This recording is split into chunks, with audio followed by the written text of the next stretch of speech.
오늘은 할 얘기가 참 많이 준비가 되어 있습니다. 오늘 두 가지 주제로 오늘은 준비를 했는데요. 먼저 2023 신인 드래프트에 관한 얘기 그리고 외국인 선수에 관해서 오늘 두 가지 주제로 참견을 해볼까 합니다. 먼저 첫 번째 주제가 되겠습니다. 야구의 참견 시즌2 오늘의 첫 주제입니다. 2023 신인 드래프트 결과 보고가 오늘의 주제가 되겠습니다. 지난주 목요일이었었죠. 9월 15일 KBO의 새 얼굴을 만나는 자리가 있었습니다. 감동의 눈물도 볼 수 있었고 아쉬운 탄식의 소리도 들리는 희비가 그야말로 교차하는 날이었습니다. 많은 분들이 야구 팬들이 관심을 가졌던 드래프트에 관한 얘기를 오늘 첫 주제로 함께 얘기를 해보고 결과를 한번 정리해보는 시간을 갖도록 하겠습니다. 한 4가지 주제로 이번 드래프트를 정리를 해봤는데요. 먼저 첫 번째 얘기는 숫자로 보는 2023 신인 드래프트가 되겠습니다. 자, 먼저 숫자로 이번 드래프트를 저희가 정리를 해봤는데 첫 번째 얘기는 이번 드래프트 각 구단별로 어떤 포지션의 선수를 어떤 팀이 몇 명을 뽑았는지를 한번 저희가 정리를 해봤습니다. 표로 지금 소개가 되고 있습니다. 10명의 선수, 10개 구단에서 10명의 선수를 지명한 팀이 기아, 롯데, 그리고 KT 3개 구단이 되겠습니다. 이유는 아시겠습니다만은 지명권을 양도를 냈죠. 따라서 지명권을 가져간 키움, LG, 삼성이 12명을 뽑았습니다.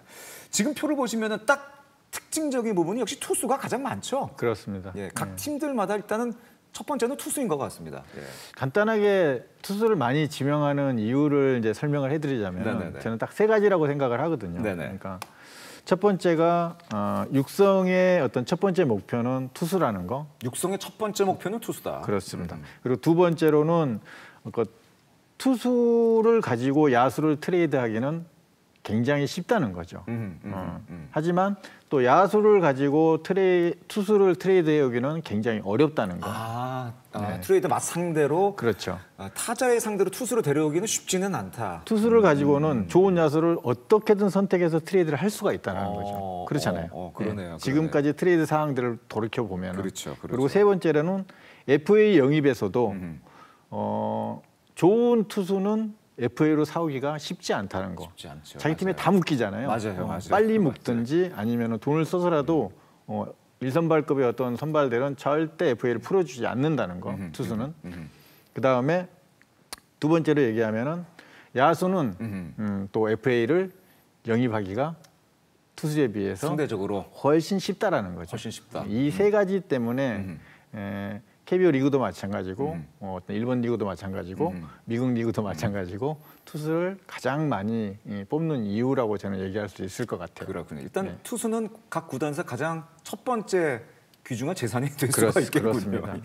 그럼에도 불구하고 물론 다른 대부분의 팀들이 투수를 많이 뽑았는데 그 중에서도 눈에 띄는 팀이 하나, 기아, 롯데, 키움, LG, 삼성은 내야수만 4명을 뽑았고 LG는 12명 뽑은 선수 중에 6명을 야수로, 삼성은 12명 뽑은 선수 들 가운데 6명을 야수로 뽑았고 KT는 10명 중에 5명이 야수로 뽑았습니다. 야수의 비율이 상대적으로 높다고 볼 수가 있겠고 가장 눈에 띄는 팀은 키움이 되겠습니다. 10명을 야수로 뽑았는데 이 키움 얘기는 잠시 후에 좀 더 자세하게 얘기를 해보도록 워낙 좀 특이한 케이스이기 때문에 그렇죠. 잠시 후에 얘기를 해보도록 포수 5명을 뽑기가 쉽지 않죠. 쉽지 않습니다. 분명한 이유가 있을 겁니다. 그렇습니다. 그 얘기는 잠시 후에 좀 더 자세하게 얘기를 나눠보도록 하겠습니다.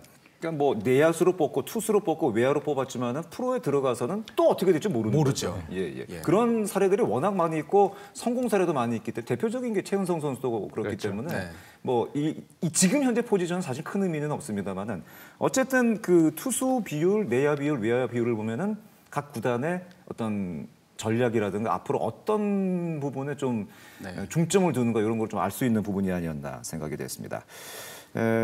다음 보실 숫자는 이 학교와 관련된 얘기가 되겠는데요. 이번 드래프트에 이름이 굉장히 많이 불리는 학교들이 몇 학교가 있습니다. 그래서 KBO의 많은 취업자를 배출한 학교들이 어디인지 저희가 정리를 해봤습니다. 5명을 배출한 학교가 3학교나 됩니다. 경남고, 대전고, 휘문고, 그리고 4명을 배출한 학교는 경북고, 북일고, 장충고, 청담고, 충암고, 3명을 배출한 학교는 경기고, 서울고, 세광고, 대구고, 라온고, 유신고, 마산고가 되겠습니다.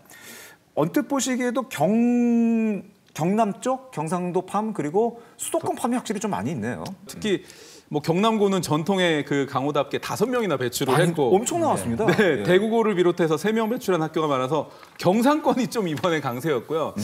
현장 얘기 이제 이분 가보니까 전면 드래프트가 그래도 볼거리도 좀 많더라. 그리고 취재하는 입장에서도 그렇고 팬들도 재미있더라 이렇게 해서 좀 일단 올해 처음 이제 해봤잖아요. 네네네. 다시 돌아와서 해봤는데 긍정적인 평가가 꽤 많더라고요. 아 그래요? 저는 단장 시절에 정말 전면 드래프트를 계속 외쳤던 사람 중에 그러세요? 하나거든요. 예, 한 예. 사람이거든요. 네네네. 그 이유는 그러니까 1차 지명은 랭킹 10위에 들어가야 된다는 거죠. 그러니까 1차 지명이 정말 야구 잘하는 사람들 10명이 뽑히는 게 정말 영광인 거고 근데 그 전에 어떤 드래프트는 1차 지역의 연관성이 있었기 때문에 10위 안에 안 들어간 어떤 지역을 먼저 네. 안배를 하다 보니까 그런 경우들이 많았기 때문에 그러니까 1라운드의 어떤 지명의 의미가 크게 떨어졌다는 거죠. 그렇군요. 예. 예, 예. 그러니까 팬들 한쪽 팬들에서는 어떤 지역적인 면이 떨어지지 않냐라고 생각을 하는데 충분히 가능하거든요. 그렇군요. 그러니까 2차 1라운드부터 2라운드부터는 지역색의 구단이 생각만 있다라면 의미가 있다면 충분히 지명할 수 있다라는 거죠. 그렇군요. 네. 예, 예. 그 아까 저희가 그 수도권 팜이 확실히 좀 올해도 강세를 보였다고 말씀을 드렸는데 수도권 팜이 강세를 보인 것도 어떻게 보면은 전면 드래프트 들어간 이유 중에 하나였었죠. 그렇죠. 사실은. 네. 예, 예. 이제는 이제 서울이 중점적으로 뽑히는 경우가 이제 갈수록 줄어들겠죠. 그렇게 되겠죠. 네, 이제 그렇게 서울로 되겠죠. 유학을 오는 선수들이 아무래도 줄어들 거고 각 지역에 있어도 내가 야구만 잘하면은 1라운드가 드래프트가 될 수 있다라고 생각을 하기 때문에 이제 서울로 유학을 오는 선수가 분명히 줄어들 겁니다. 아니 근데 그래서 그런가? 아니 전통의 사실은 그 강세팜은 호남팜이었잖아요. 그렇죠. 근데 최근에 호남팜이 약간 좀 약세를 보이고 있네요. 아니 이제 좀 쉴 때도 됐어요. 아니 그 후배들 좀 많이 좀 얘기. 이제 쉴 때도 됐고 또 내년부터 분발해서 많이 지명될 수 있도록 아마 알겠습니다. 강길고 감독님께서 열심히 노력할 겁니다. 네. 알겠습니다. 그리고 올해 처음으로 시행된 제도가 바로 얼리 드래프트 제도였었는데 얼리 드래프트로 지명된 선수는 딱 2명이 있었습니다. 그 이슈가 됐었던 김유성 선수와 10라운드 전체 100순위로 선정된 동의대 투수 이준명 선수입니다. 생각보다 좀 많이 얼리 드래프트 지명되지는 않았습니다. 그렇습니다. 네, 김유성 선수 때문에 또 뭐 사실 엄청난 뭐 화제가 됐죠. 화제도 이슈가 나왔고 됐습니다. 댓글도 많고 한데요. 제가 취재한 거 잠깐 말씀드리면 두산 베어스 당시에 이제 타임아웃 불러가지고 뭐 했잖아요. 근데 웅성웅성했습니다. 웅성웅성하고 여러 가지가 나왔는데 제가 이제 뭐 팀장급이라고 하긴 좀 그렇지만 어쨌든 팀장이라든가 실무진들 뭐 좀 제가 인터뷰를 좀 해봤는데 이 부분은 팀장이라든가 실무진에서 정할 수가 없는 겁니다라고 이야기를 하더라고요. 그렇겠죠. 네, 결국은 그렇겠죠.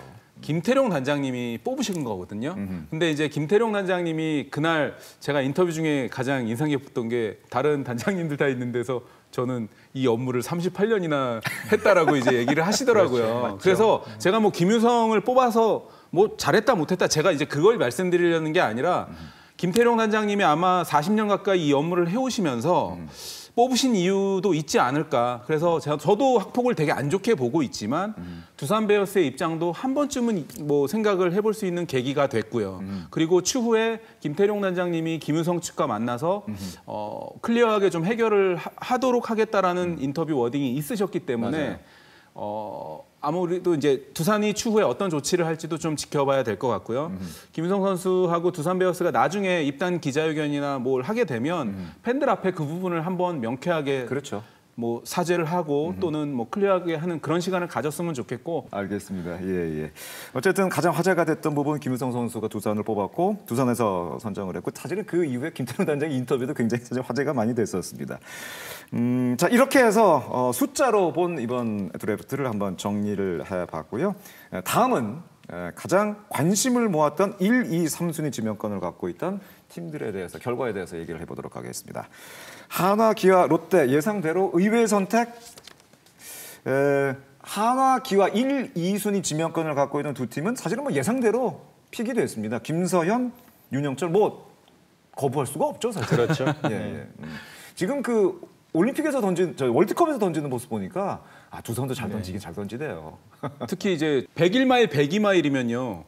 162.5, 163 이래요. 맞아요. 그래서 스피드건이 고장난 거 아닌가 그래서 대표팀에 몰아갔더니 대표팀에는 156 정도를 찍혔다고 하더라고요. 위치에 따라서 좀 차이가 그럴 수 있거든요. 있죠. 뭐 그렇다고 하더라도 엄청난 지금 화제를 낳을 정도로 한화의 김서현 선수 픽은 뭐 당연했다 이렇게 좀 받아들여지고 있고 윤영철 선수 같은 경우에도 지금 한국이 슈퍼라운드에서 계속 연전연승하고 있는 데서 고비마다 지금 맹활약을 하고 있기 때문에 일단 한화와 그리고 기아의 선택은 당연했다 이렇게 당연했다. 예. 보여지고요. 뭐 예상에서 크게 벗어나지는 않았다. 뭐 이렇게 봐야 되겠습니다. 그 다음 이제 김민석, 김범석 중에 김민석 선수가 확실히 압도적으로 인기가 많았던 게요. NC 다이노스, 키움 히어로즈, 롯데자이언츠, SSG 랜더스까지 네 팀이 일단 순번이 오면 김민석을 뽑을 수도 있는 것처럼 인터뷰를 하셨습니다. 그러니까 1라운드에서 나한테 오면은 나는 가겠다. 예. 저는 김범석하고 엇갈렸을 줄 알았는데 어허. NC, 키움, 롯데, SSG 같은 경우는 김민석을 첫 번째 선택에 고려를 했다라고 지금 인터뷰를 하셨습니다. 네 개 팀이 김민석에 대해서 1라운드 생각까지 갖고 있었군요. 그거는 확실한 어떤 장점이 있기 때문에 그랬을 거예요. 확실한 장점이 있으니까. 네, 타격에 대한 어떤 기본적인 메카닉 그리고 또 경기에서 보여주는 모습들 제가 봐도 굉장히 매력적인 모습이거든요. 그러니까 고등학교 시절로 돌아가서 보면은 이정우 선수하고 비교를 했을 때 고등학교 때의 두 명을 놓고 본다면은 김민석 선수가 조금 위라고 평가할 수도 있으니까. 그 정도로요? 네, 그 네, 정도로요? 네. 그러니까 지금의 이정우랑은 비교가 안 되지만 그렇겠죠. 그러니까 김민석 선수가 추후에 발전을 했을 때 어떤 비교가 될 수 있는 선수가 이정우 선수가 비교가 됐기 때문에 김민석 선수의 가치가 더 올라갔던 거죠. 그렇군요. 네. 그러니까 네 개 팀이 1라운드에서 선택할 정도의 어떤 재능과 장점이 충분했던 선수다라고 볼 수가 있겠습니다. 근데 최근에 그 롯데자이언츠의 그 최근 3년간의 롯데자이언츠의 그 드래프트 상위 픽을 보면 아주 특징적인 부분들이 몇 가지가 있습니다. 특히 이제 성민규 단장 취임 이후에 그런 특징들이 아주 뚜렷하게 나타나는데 지난 2021 드래프트에서 1차는 포수 손성빈이었습니다만 2차 2번이 나승엽 선수였고 2022년 드래프트에서는 2차 1번이 조세진 선수 그리고 윤동희 선수도 상위 픽이 됐었고요. 이번 드래프트에서 김민석 선수 이 선수들의 특징이 툴가이들이라는 거죠. 툴 플레이어들을 상위 픽에서 롯데자이언츠가 선택을 많이 했습니다. 성 단장이 확실히 이런 유형의 선수들을 굉장히 선호한 것 같아요, 보면은. 제가 구상을 이렇게 한번 봐봤어요. 이렇게 선수 구성이 어떻게 될까 하고 공부를 좀 해봤었는데, 그러니까 3루수는 한동희 선수하고 김민수 선수가 가능할 것 같고, 유격수는 이학주 선수하고 박승욱 선수가 올해처럼 맡아서 갈 것 같고, 2루수에는 안치용 또 김민수, 이호연 그리고 이번에 1라운드에 뽑은 김민석 선수를 유격수보다는 2루수로서의 어떤 가능성을 첫 번째로 타진할 것 같아요. 그러니까 유격수로서의 어떤 수비는 힘들다고 판단을 하는 것 같고 그걸 2루수로서 바꿔서 2루에서 얼마나 또 수비로서의 능력을 볼 건지에 대해서 판단을 1차적으로 할 것 같고요. 그 1루를 보면은 정훈 선수, 그다음에 전준우 선수. 전준우가 1루로 옮기는 것이 맞다. 외야 젊은 어떤 픽들을 살려야 되니까 결국은 내년 정도에는 전준우 선수가 1루로 오지 않을까. 그러니까 전준우, 안치홍 선수로 봐야 될 것 같고 번갈아 가면서. 그다음에 외야수에는 이제 올해 뛰고 있는 고승민, 황선민, 렉스 선수.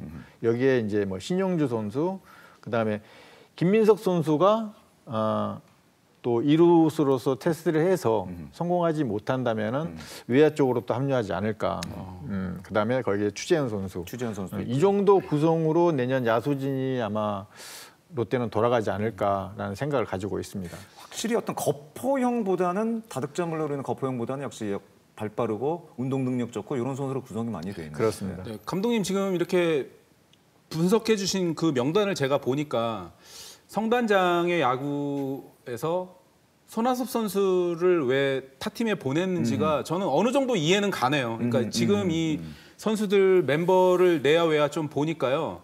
손아섭 선수 자리에 이 좀 무럭무럭 커가는 유망주들을 지금 기용할 수 있으면서 코어 전력이 저는 충분히 되는 것 같고요. 롯데자이언츠가 우타자 편중에 문제가 좀 있긴 있었거든요. 그렇죠. 근데 이제 김민석이라는 좌타자를 선택하는 이유도 충분히 저는 이해가 되고요. 그리고 롯데 실무진 인터뷰 때 김범석 아깝지 않으냐. 사실은 김범석도 있어야 되고 양의지도 나중에 이제 희망적인 얘기로 있어야 돼. 포수를 모아야 되는 거 아니냐라고 뭐 제가 그냥 막 이렇게 얘기를 한 적이 있는데 어찌 됐든 고졸 캐쳐는 만드는데 5년이 걸린다라고 얘기를 합니다. 그러니까 LG 트윈스도 김범석 선수 잘 뽑았지만 아마 4, 5년 걸릴 가능성이 높습니다. 그러니까 그렇죠. 고졸 캐쳐를 곧바로 뽑기 쉽지 않거든요. 곧바로 이제 주전으로 쓰기 그렇죠. 쉽지 않거든요. 그러니까 맞아요. 손성빈이라는 자원이 또 포수에서 커가기 때문에 제 생각에는 성민규 단장이 재계약에 성공한 이유 중에 하나가 페이롤을 굉장히 낮춰놔서 그게 가장 구단의 컸죠. 맞아요. 재정 살림이 지금 탄탄해졌잖아요. 그래서 아마 지금 남은 총알로 또는 남은 이 머니 내년에 질르나요? 그래서 맨날 세게 제 한번 생각에는 세게 한번 가나요? 양의지 선수나 네. 제가 이제 물어보서라도 한번 했는데 양의지 선수가 안 된다면 유광남 정도를 좋은 질러야 포수도 되지 많이 않을까. 나오니까. 예. 그 포수는 어떻게 보십니까, 감독님? 저도 궁금하네요. 예, 롯데가 질를 때가 된 것 같습니다. 그러니까 여지껏 많은 이제 테스트를 해봤지만 아껴놨기 결국 때문에, 안 됐으니까. 결국은 올 시즌 어떤 롯데가 생각하는 구성이 분명히 있을 거니까 내가 뭐 누구다라고 얘기할 수 있는 부분은 아닌 것 같고 분명히 이제 내년 시즌부터는 팬들에게 즐거움을 줄 수 있는 어떤 그리고 순위 안에 들어갈 수 있는 야구를 해야 된다라고 생각을 한다면은 분명히 올 시즌을 치르면서 부족한 부분에 돈을 써서 그 선수들을 영입을 해서 채워 넣어야지만 롯데가 생각하는 길로 갈 수 있다라는 거. 물론 또 FA 영입도 좋지만 지금 남아 있는 시즌에서 좀 더 팀이 생각하는 어떤 디테일적인 야구 그리고 뛰는 야구 구성들을 그렇게 갖췄잖아요. 그렇죠. 그런 부분들을 마무리 훈련하고 캠프에서 얼마나 준비를 더 잘하느냐가 FA 영입만큼 저는 중요하다라고 생각을 합니다. 맞습니다. 결론은 질러야 된다. 네, 질러야 됩니다. 질릴 것 같아요. 네. 알겠습니다. 자, 이 롯데가 김민석 선수를 선택을 하면서 사실은 많은 분들이 김범석이냐, 신영우냐 얘기를 했는데 자연스럽게 3순위 픽 정도로 예상을 했던 신영우, 김범석이 NC와 LG로 가게 됐습니다. 이렇게 되면서 이제 LG도 어떻게 보면 좀 득을 봤다고도 볼 수가 있고 NC도 신영우라는 좋은 투수를 데려가게 됐는데 그러면은 이번 주제는 이번 드래프트에서 가장 만족스러운 결과를 낸 팀은 어딜까를 한번 살펴보는 시간을 갖도록 하겠습니다. 2023 신인 드래프트 누가 잘 뽑았나 살펴보겠습니다. 말씀을 드린 것처럼 NC가 신영우를 데려갔고 그리고 LG가 김범석이라는 포수 자원이면서 거포형의 타자를 데려가게 됐습니다. 네, 7순위 LG 트윈스가 김범석 선수 뭐 대형 포수 유망주 아니겠습니까? 그럼요. 저는 이거 성공한 픽이라고 보고요. 특히 박혜민 선수 보상 선수 때문에 김재성 선수가 맞아요, 삼성 맞아요. 라이온즈로 이적을 해서 지금 사실 삼성에서 3할 치고 있거든요. 어떻게 보면 LG 팬들은 아깝다고 할 수도 있어요. 그렇죠. 그 자리를 김범석 선수가 성장을 해서 메운다면 저는 괜찮을 것 같고요. 조금 전에 얘기했던 유광남 선수를 놓치면 안 되겠다. LG 팬 입장에서는 그렇게 생각할 것 같고요. 그리고 맞아요. 허도한 백업 포수 영입 뭐 올 시즌 지금 쏠쏠하게 하고 있고 해서 LG 트윈스 같은 경우에는 안방마님의 세대 교체라는 측면에서는 숨어 있는 승자는 저는 LG가 아닐까 또 이렇게도 생각을 해봅니다. 맞습니다. LG 트윈스가 김범석 보고 나서 차명석 단장님의 표정이 막 너무 막 그냥 그 감출 수 없는 그 표정 있잖아요. 그 표정이 아직도 제 눈에 선한데 저희가 지난주에 야구의 참견 그 신인 드래프트 주제를 하면서 7개 구단에서 베스트 10을 받았었잖아요. 각자만의 베스트 10을 받았죠. 꾸려달라고 저희가 얘기를 했는데 결과를 놓고 보니까 각자만의 베스트 10에서 2명의 베스트 10 안에 들어갔던 선수를 픽을 한 팀이 딱 2팀이 있었습니다. 맞습니다. 그 얘기는 곧 자기가 원했던 10명의 선수 중에 2명을 데려갔다는 얘기는 굉장히 잘 뽑았다는 그렇죠. 얘기거죠. 성공한 거죠. 굉장히 성공한 겁니다. 그 팀이 어디냐면은 바로 롯데자이언츠와 SS 랜더스가 되겠습니다. 롯데자이언츠가 김민석, 이진하, SS 랜더스가 이로운 송영진 선수를 선택을 했는데 이진하 선수 같은 경우는 7개 팀에서 7개 팀 중에서 6팀에서 10위 이내로 받고 가장 높은 건 7위까지 받았었습니다. 그리고 송영진 선수는 5개 팀에서 10위 안에 넣었었고 가장 높은 팀은 5위까지 받던 선수를 랜더스가 데려갔습니다. 두 팀 모두 굉장히 잘 뽑았습니다. 전략을 또 잘 세웠다고 봐야겠죠. 그렇죠. 예. 제 나름대로 분석을 했는데 어떻든가요, 두 선수? 구분을 했어요. 저는 이제 피지컬 쪽에서는 김민석 선수는 어떤 균형이 굉장히 잘 발달된 선수다. 아, 균형이 잘 발달돼. 그렇게, 밸런스가 좋다는 얘기인가요? 그렇죠. 몸의 밸런스가 아주 좋고 또 타격 메카닉 쪽에서는 쉽게 인아웃 스윙을 할 수 있는 그러니까 콘택 커버리지가 많다는 거죠. 그렇죠. 그러니까 늦게 맞았을 때는 좌익수 쪽으로 가는 거고 중간에 맞았을 때는 센터 쪽으로 가는 거고 스윙의 어떤 콘택 커버리지에 의해서 볼이 스프릿으로 가고 있다는 거. 또 주루 능력에서도 도루를 할 수 있는 능력까지도 가지고 있는 선수다. 운동 센스, 운동 센스를 높게 평가하기 때문에 이루스로서 가능성도 있고 외야로 가더라도 긴 시간이 걸리지 않는다. 그리고 이진아 선수를 또 얘기를 하면은 평균 이상의 어떤 신체와 상하체 고른 발달된 체형을 가지고 있어요.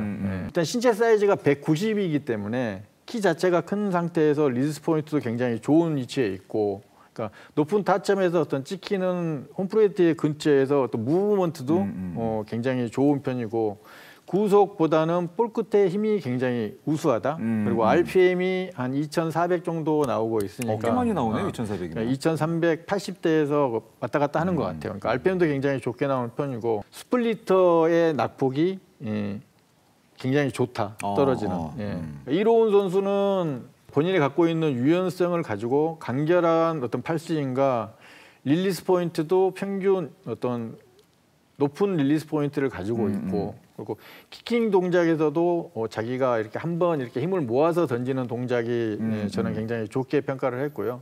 일정한 것 같아요. 제구력이 있다는 거죠. 그렇죠. 예. 몸쪽 직구를 고졸 선수지만 가감하게 잘 던진다는 거.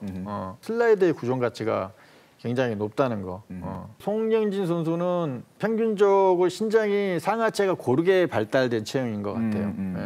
짧은 팔스윙과 빠른 회전력을 가지고 있어서 굉장히 타자들이 타이밍 잡기가 어려운 그런 폼을 갖고 있는 것 같고 메카닉이 좋기 때문에 구속도 꾸준하게 100개를 던져도 유지할 수 있는 이런 장점을 갖고 있는 것 같아요. 알겠습니다. 네. 이렇게 해서 과연 누가 잘 뽑았고 과연 이 뽑은 선수를 어떻게 하면 더 잘 키울까 뭐 이런 얘기까지 저희가 한번 해봤습니다. 그리고 지금부터 할 얘기가 아까 저희가 잠시 얘기를 했었던 키움 얘기를 좀 해야 될 것 같은데 야 이걸 어떻게 설명을 해야 될지 잘 모르겠습니다만은 포수만 5명 키움의 전략은 과연 무엇일까 하는 것이 이번 얘기가 되겠습니다.